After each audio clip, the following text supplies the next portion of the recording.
Assalamualaikum warahmatullahi wabarakatuh. Perkenalkan, nama saya Muhammad Ridho Rahab, NIM 2211011009. Pada kali ini saya akan membahas kasus pembakaran bendera. Kronologi. Kejadian itu bermula ketika sejumlah mahasiswa menggelar atraksi semacam happening art di depan gedung sate, kompleks DPRD atau kantor Gubernur Jabar, di Jalan Diponegoro, Senin tanggal 16 bulan 8 2004. Atraksi bertema eksistensi mati itu digelar pada pukul 20.00 waktu Indonesia Barat.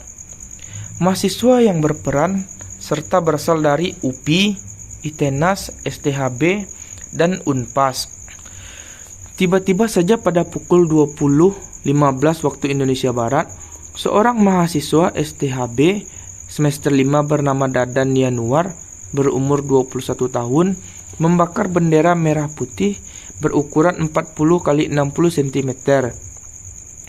Pada pukul 20.30 waktu Indonesia Barat, polisi datang mengamankan para mahasiswa.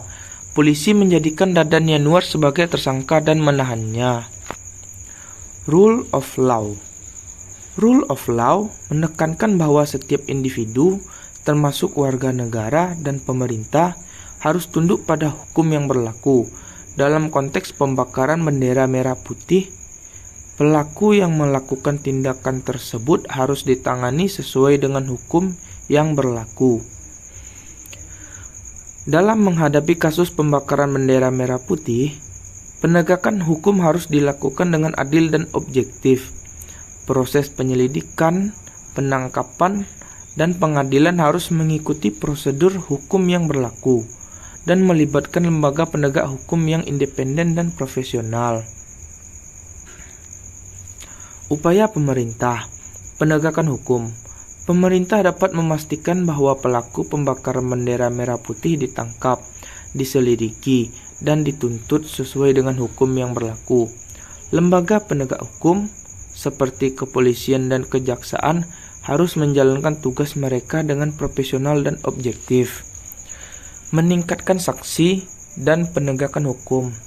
Pemerintah dapat mempertimbangkan peningkatan saksi yang diberikan kepada pelaku pembakaran bendera merah putih.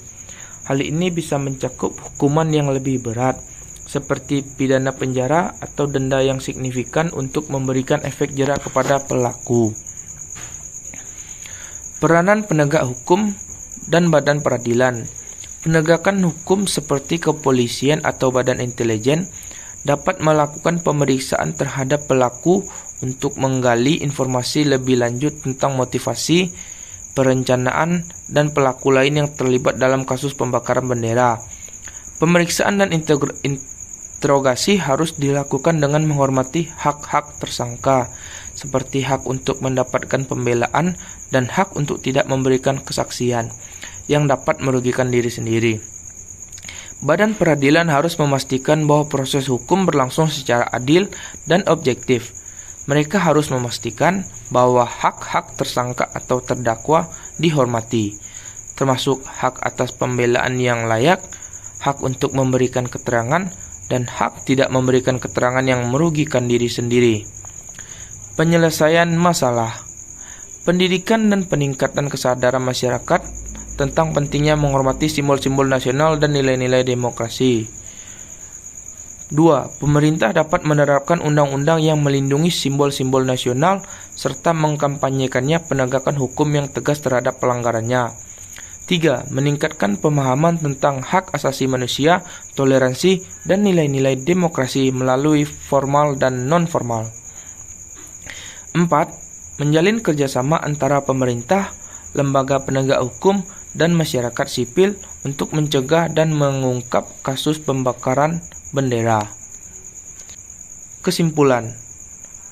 Untuk mencegah kasus pembakaran bendera tak berulang lagi, penting untuk memperkuat pemahaman masyarakat tentang pentingnya menghormati simbol nasional, memperkuat lembaga penegak hukum, meningkatkan kesadaran dan pendidikan, serta mempromosikan dialog dan rekonsiliasi. Komitmen terhadap prinsip rule of law dan penegakan hukum yang adil serta pendekatan yang holistik akan membantu menciptakan lingkungan yang menghormati simbol-simbol nasional dan mencegah tindakan yang merusak persatuan dan keharmonisan. Sekian dari saya. Wabillahi taufiq wal hidayah. Wassalamualaikum warahmatullahi wabarakatuh.